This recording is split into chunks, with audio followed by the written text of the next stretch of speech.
Hello, we're in conversation today with Mr. Shiv Shivkumar, and the topic of discussion is leadership. Shiv has recently written a book that is a bestseller called The CEO Mindset, based on his experiences over decades of leadership. Shiv, you've been the CEO of Nokia and Nokia Emerging Markets. You've been the chairperson and the managing director of Pepsi India. You've been the chief strategist and led several businesses at the Aditya Birla Group as well. And I'm sure there's bits and pieces that I'm missing here. But collectively through the years, you've put together your view of what it takes to succeed as a leader. And I'm happy to have the chance to discuss that with you today. Thank you, Varun. Thank you for inviting me here. Okay. And I thought one of the ways we could look at your book, because it has been discussed on other podcasts, I thought we'd try and put a fresh look towards it. So the basic premise that I'll put on the table is that if one is asked to be a leader, there are a certain set of basic skills or a basic toolkit, a mandatory toolkit that every leader needs to have. Additionally, I believe leadership is contextual, that certain contexts, certain situations, certain companies require possibly certain kinds of leadership that may not be that useful in other situations. And since you've had the opportunity to actually work across many, many contexts, I thought who better to have this conversation about contextual leadership than you. Yeah. Thank you, Varun, for that. We always say that content is king, but context is the kingdom. So you need to look at leadership in the context of what's happening out there. You can have some outstanding leaders who fail when the context is different. And you can have some very average leaders succeeding when the context is really enabling. At the end of the day, any organization in the context, be it an NGO, be it a business school, be it a profit entity, etc., you have to be competitive. Whatever the definition of competitiveness is in that sector. So if you're an NGO, you're looking for more funds. You're looking for, let's take more impact, social impact, etc. So you need to be competitive. So if you look at the context of any leadership, the first is there is a thing called people skills. People skills are mandatory in any context. Full stop. If you don't have people skills, then it's unlikely you'll succeed. The second is what I call technical skills. For a particular industry, you might have some particular skills which are required for that industry. Some industries are skill agnostic, but some industries will need those kind of skills. There is a technical skills or the technical part which is there. The third part is what I would call influencing the ecosystem skills. Because no company is an island. You need to influence the ecosystem, be part of the ecosystem in order to succeed. And the fourth skill set I would say is the ability to look ahead. Because life is changing so quickly, Varun, that whatever you inherit in the past will change in the next 1 year. So if you're not having the skill set to look ahead, and what's the context going to be ahead and hence prepare the organization for it, then it won't work. So building on the context, you talked about the context in an NGO being very different than the context in another type of entity. But just to twist our heads a little bit here, let's take Apple as an example and say you've got two distinct kinds of leaders who have led Apple. And one would argue both have been successful. You had Steve Jobs with his style of leadership leading Apple. You've had Tim Cook with his style of leadership leading Apple. And I think we would all agree that they're very, very different people. But yet they're both in the context of Apple, but during different periods of time. So can you just elaborate on sort of what you mean by context and maybe look at why it is that Tim Cook was probably the right person for the time that he has led it in, and why Steve Jobs might have been the right person, even though they're completely different people? Yeah. So at the time that Apple entered into mobile telephony as well as the music products, etc., they needed a strong innovator. So the great thing about this was he disrupted many industries by bringing in a completely new ecosystem and app ecosystem into that. So he was the right person at the right time. Now, what Tim Cook has done over the last many years is to actually consolidate on that. Now, Tim Cook comes from a supply chain background. So when you are a global player, you're only designing things and everything else is outsourced and manufactured in China or somewhere else. You need a very good, efficient guy to bring it to the market. So now if you look at the context today, Apple is falling behind on innovation. So you look at the fold form. The fold form factor has been most successful form factors launched by Samsung. Apple's yet to react to it. Now, everybody has launched AI and AI in phones. Apple is still struggling with it. So I believe in today's context, they need a very strong innovator on the technology side to say, hey, how do we now frog leap in order to beat competition? Okay. So the sport analogy I'll give you is Peter Fleming and John McEnroe were the very best doubles combination. So somebody asked Peter Fleming once, which is the best doubles combination in the world? He said John McEnroe and whoever plays with him. So there will be some leaders who are extremely adaptable and who will go from industry to industry seamlessly. But not everybody is facile that way. That requires a lot of learning, unlearning, being curious, rethinking business models. Okay, that's the kind of skill set you need if you want to be a continuously transformative leader. Okay, so let's take a look at that basic skill set then. So, those that are listening to this podcast are interested in leadership. Many of them are emerging leaders, perhaps established leaders already. And they're looking at, okay, what do I really need to have in my bag of tricks, if you will, or in my authentic self that really allows me to be a good leader? So let's separate out, what you began by outlining 4 things that you felt people had to be good at, the people skills, technical skills. So regardless of how the context is changing. So can we go back to sort of these foundational building blocks? And you also then brought traits like curiosity and so forth. So let's have a conversation about sort of the must-haves for a leader. Yeah. So if you look at what the World Economic Forum has put out just recently, to say what are the skill sets required in the next 5 years, forget 10 years out, next 5 years, almost in every industry. They put out 3 skills. I add 2 to it. Okay. The 3 skills they have put out are critical thinking, complex problem solving, creativity. To that I add 2, which is communication and collaboration. Okay. No man is an island, no company is an island. So you need to collaborate exceedingly effectively in order to succeed. Second is, if you're not able to communicate your vision and where you're headed, nobody will follow you. Because it is about shifting mindsets, Varun. So these are the critical skills which are absolutely essential if you want to succeed in tomorrow's world. So let's call them the 5 C's, because I think they happen to be the 5 C's. And now, these same skills, as you said, a leader also needs to have the ability to adapt. So maybe sort of say a good leader has maybe a 6th skill that I can't come up with a word that begins with a C. But it is the ability to contextualize, right? So maybe that is our 6th C, is the ability to contextualize the other 5 in the particular context that you happen to be in. Yeah. So in that sense, right, as you're looking to contextualize this, so maybe we go back to sort of Tim Cook and the fact that he's had to work in 2 contexts. One, where he really had to consolidate on what Steve Jobs had left behind as a platform and grow it. And one, that suddenly the world has changed because of multiple disruptions. So how would a Tim Cook look at the 5 C's in terms of the 6th C of contextualizing those 5 C's? Where do you think? So the contextualizing, to add to your point, I would say apart from the 5 C's where I started, Varun, is that combination of the 5 C's which a leader brings to the organization has to make it competitive. That is the context. Because if you're not competitive in the context, then you're losing. So let's take the example of Apple right now. If they do not innovate on the form factor, on AI, they're going to lose more and more. They're already losing. So whatever you do, you might have the highest IQ, you can have the best design, you can have the best whatever it is. Combined, you need to be competitive as a unit.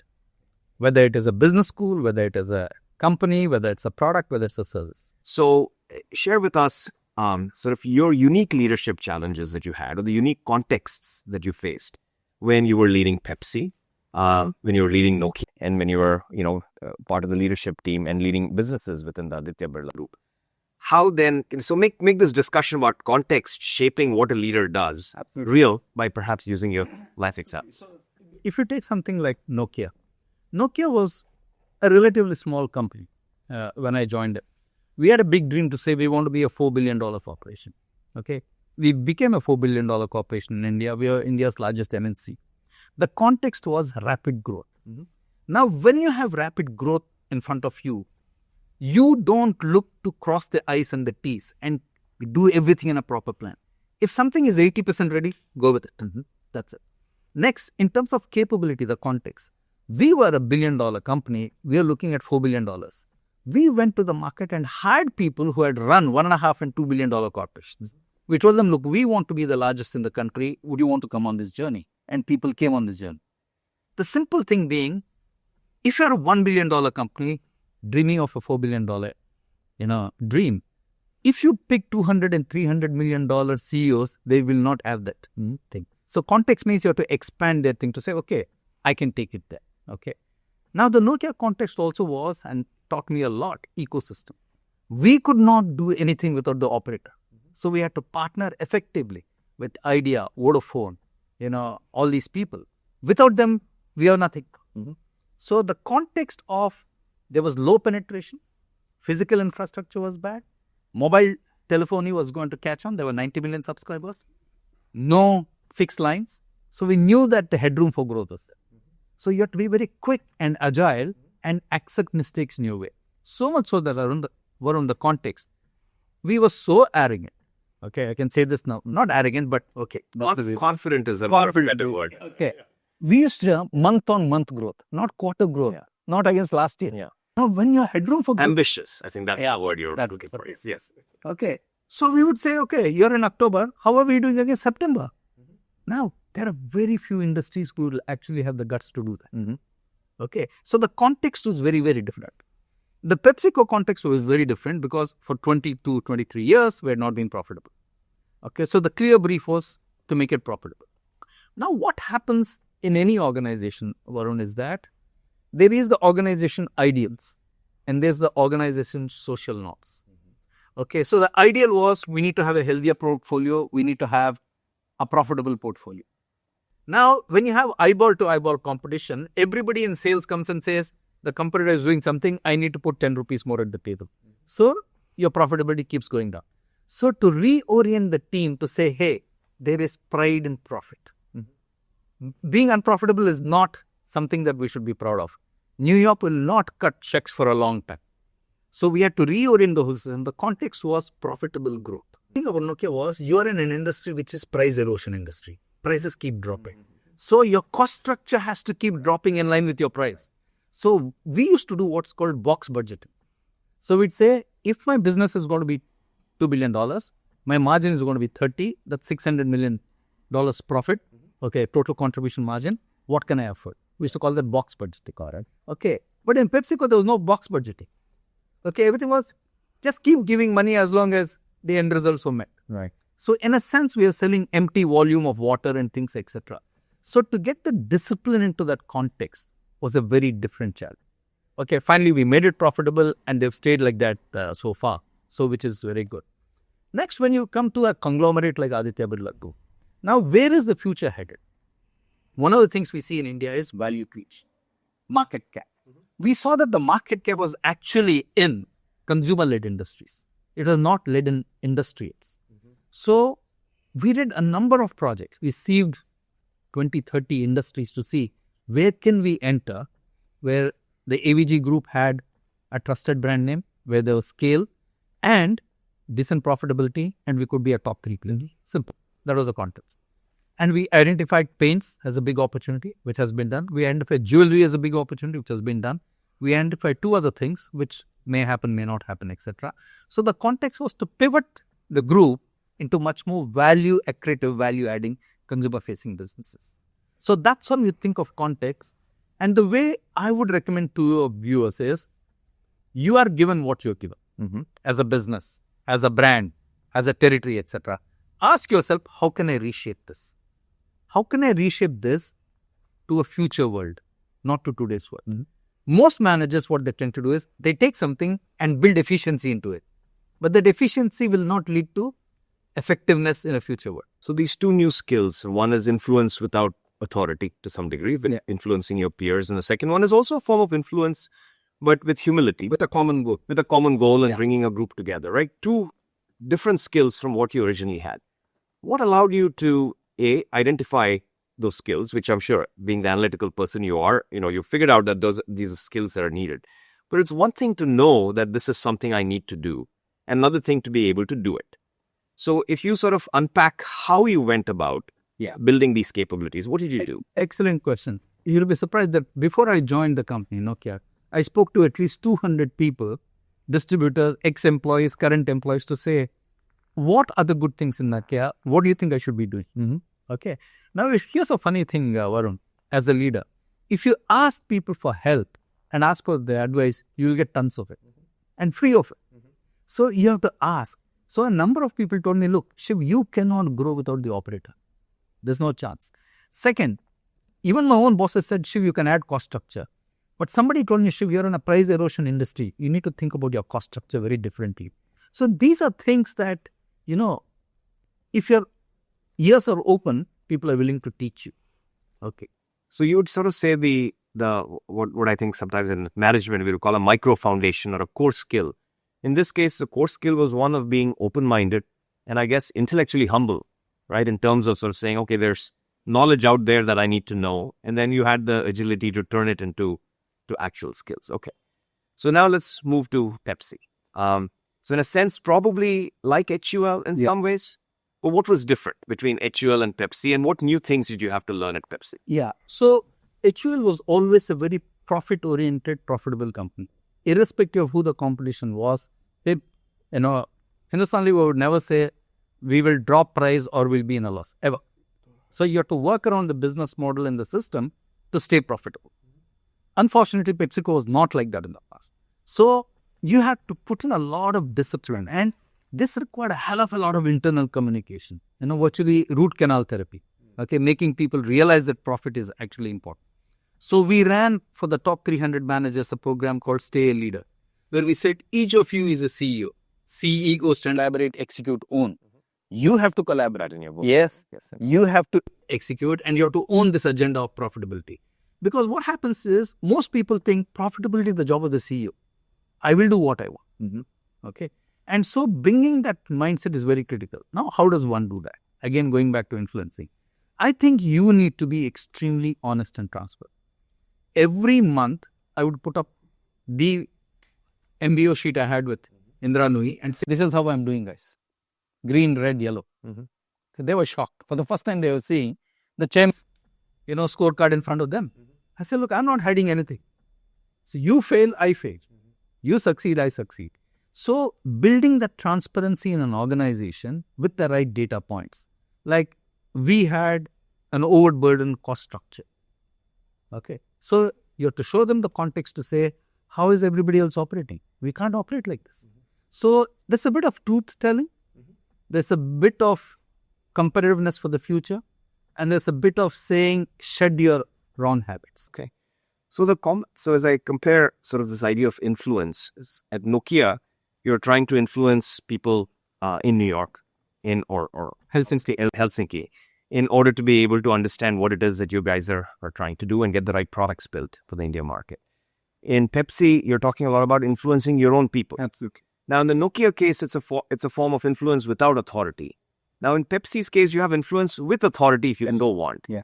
How did you strike that balance? And when do you think a leadership should actually use the authority that they have versus actually use, influence without authority, even though they may have authority? What did you do at that? So as a leader, I think you need to do both. Sometimes use influence with authority. Sometimes use influence without authority. Okay. When do you need to use influence with authority? When you are in a crisis. When things are not going well. So that's not the time to be democratic. To say, sorry, this is not cutting. This performance is poor. I'm drawing the line. I'm cutting this. For example, we had a product we launched into the market before I joined, which was not doing well. Okay. So you had to take a tough call to say, they're cutting this off the line. Everybody came and said, no, we have some old stock. Can we sell it? I said, nothing doing. End of story. Now, you can't be consensus building at that point of time. You have to use your influence as well as authority. Okay. Very, very clear. Next, if you want to grow the business, for example, we went out and did a partnership with Big Basket in 2030. Not today. We talk of digital today. So I went to Harimanan and said, I'm willing to learn from you. It was a huge shock. I suddenly recognized that soft drinks don't sell in, quick commerce. Zero. It was milk. It was water. It was juices. So we had to reorient our thinking to say, hey, the game's changing now. The product portfolio needs to rethink and rechange, etc. So there you need to influence everybody to say, hey, you know what? You need a different game in town. Right? The same old game won't work, etc. We were stuck with a very high cost property called IPL. Okay, we had to get out of it. So that required a lot of negotiation with the government, with Anurag Thakur, the BCCI, etc. And they were extremely nice about it. Okay, they were extremely good about it. They said, yeah, fair enough, we understand. Yes. And okay, let's part as friends. So we handed over to Vivo. So that required a very different type of influence at the government level. Next, at the product level, salt and sodium are the big challenges in salty snacks. The FSSAI, Mr. Pawan, who's the CEO, wonderful man. Okay, so he said, you guys need to cut salt, etc. We said, we will put all the data in front of you. You look at all the data of all the players and then let us agree on how we need to do it. So reshaping portfolio with the regulators' help was also important. A different form of influence. And at this time, it's regulators, right? Clearly no authority over that. Absolutely. That case. Now, let's move to the Aditya Birla Group. And again, we'll start with an idea of influence because it's probably a different kind of influence as a chief strategy officer. But then also let's look at other unique skills and unique talents that you had to sort of acquire in order to succeed at Aditya Birla Group. What was different about that context from a leadership perspective? Yeah. When you work for a multinational, okay, you can argue till kingdom comes and nobody will hold you or hold it against you because you're arguing in the best interest of the company. When you work for an ownership company, okay, there is a line you need to draw yourself. So suppose you're the owner, my style would be, and the way I used to do it, I would say, Varun, this is my recommendation, but finally it's your call. Okay. Once you decide whatever you're deciding, I will go out and implement it. Number one. Number two, when you do a chief strategy officer's role, your job is to influence the big companies to say, hey, this is the future direction. You do that through strategy projects. Okay, Shiv, then let's move to the third context we discussed, the Aditya Birla Group. And, let's build on the notion of influence and authority and how those can be interpreted differently in the context of Aditya Birla Group, quite different and pivoting too. So, say, hey, value creation is important.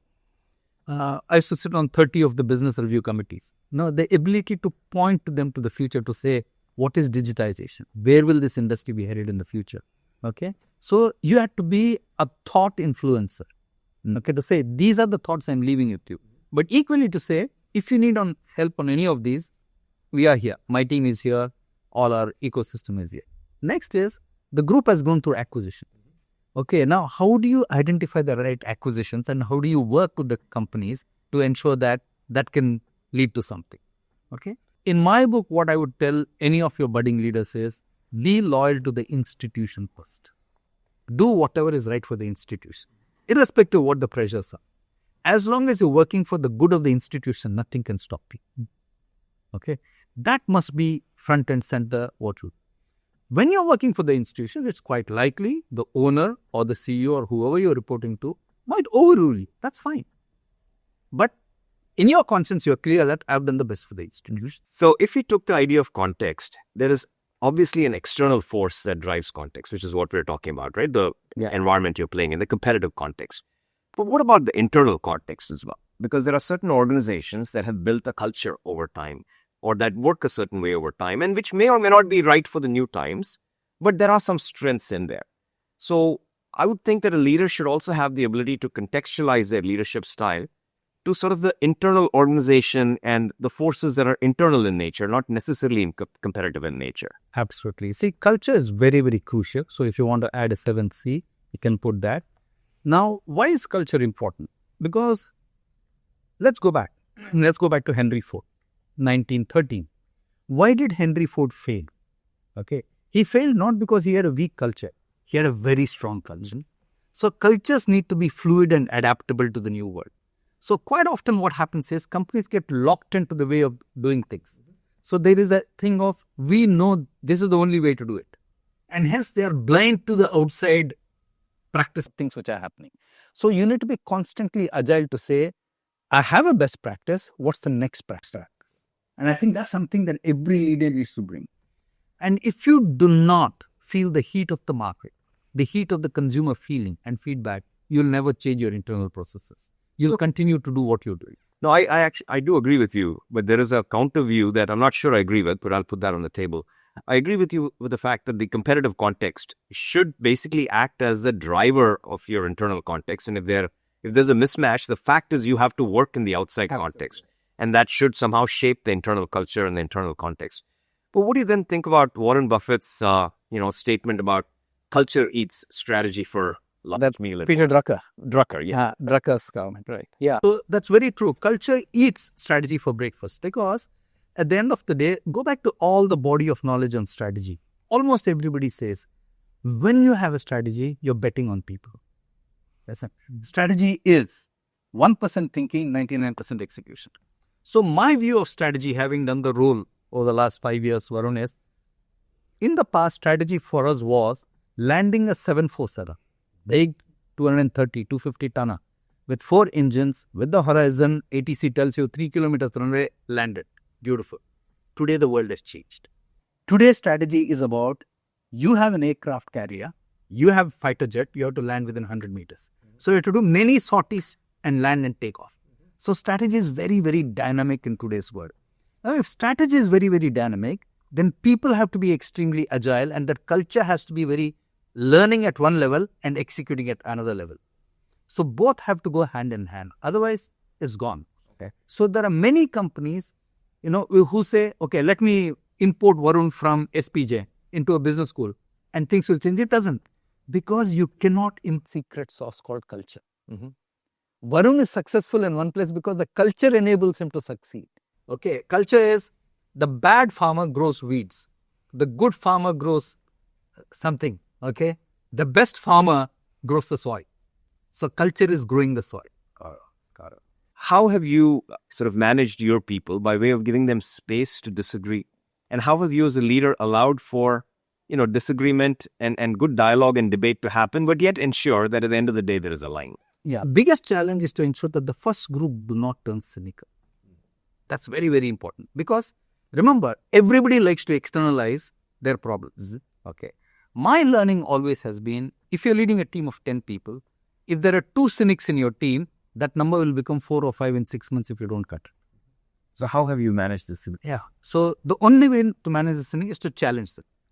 Is to tell them, look, I'm calling you out for this. Okay. So many cynical people in the organization, I'll meet them one-on-one and say, hey, look, you're a great guy, but I think you're going the wrong way. Okay. I still back you, but I need to see change in you. Okay. Next, with all the cynics, the challenge you need to tell them is, what is it that you were supposed to deliver with the resources you had? Can you tell me that? Then we'll come to what you couldn't control. Okay. Can we really focus on that? And having clarity at the end of every meeting. For example, every meeting I did, more so in PepsiCo, at the end of every management team meeting, I would say, what are the 5 things that we've agreed on today? I'd make everybody around the table realize that and say, okay, now I want you to transmit these 5 things out there to everybody out in the organization. So clarity and communication in terms of what you want to do. Because if you don't get that, people will go via side roads. So Shiv, as we wrap up our discussion, and here's a question I would want to ask the leaders and the aspiring leaders who've been listening to us. Ask them to ask themselves, why would anybody want to be led by me? So I'm sure that's a question you have asked yourself. And so then why would somebody want to listen to me? How have you dealt with that question? Yeah. If you want to be a leader, why would anybody want to work for you? Number one, you should be intellectually at a level that you can stimulate people and pick up their potential and push it up. Number one, that's very, very critical. Second is, you should be able to develop them. Right through my career, whatever I read, I circulate it freely to everybody. Okay, to say, hey, this is what I've read for your consumption. Okay, so see what you can make out of it. And the third is, are you able to open doors and windows for the opportunities? And the last and very important one, Varun, which I think most leaders fail on, is the ability to be fair.